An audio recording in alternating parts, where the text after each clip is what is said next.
हमने अपने तरफ से जितना हम कर सके हमने किया। ईमानदारी से कोशिश की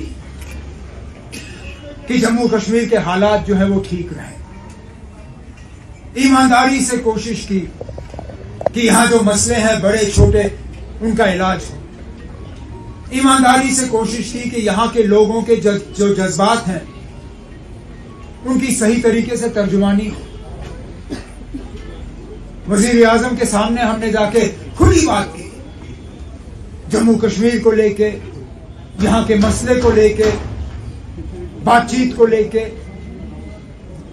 बैनुल अक़वामी सतह पर जम्मू कश्मीर के मसले के हवाले से कोशिश ये रही कि जहां पे भी हम बात करें कोई धोखे की बात नहीं होनी चाहिए, और आज भी हम उसी जगह कायम हैं। स्मार्ट सिटी अगर आप मुझसे पूछें, क्योंकि मैं नहीं जानता ना कि ये स्मार्ट सिटी में क्या डालेंगे क्या नहीं डालेंगे, लेकिन एक आम यहाँ शहर का नागरिक होने के नाते मैं कहूंगा ना कि स्मार्ट सिटी के लिए मुझे क्या चाहिए। मुझे सड़कें वो चाहिए जिस पे जैम ना हो, मुझे बिजली चाहिए, मुझे साफ पीने का पानी चाहिए, मुझे दरिया और कनाल और नाले वो चाहिए जो 2 दिन बारिश के बाद फटने पे ना आए। हमें तो अल्लाह ताला ने बचाया ना।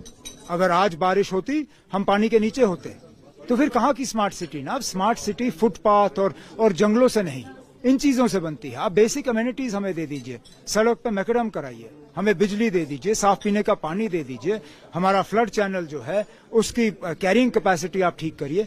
जो चीजें हम 2014 के बाद करना चाहते थे उस सैलाब के बाद, उनमें से कितनी चीजें हुई, कितने नए पंप स्टेशन आपके बने, कहां तक आपने फ्लड चैनल का कैरिंग कैपेसिटी आपने बढ़ाया, क्या वूलर की कैपेसिटी आप बढ़ा सके। अब उस 2014 के सैलाब के बाद कितने साल हो गए, 8 साल हो गए।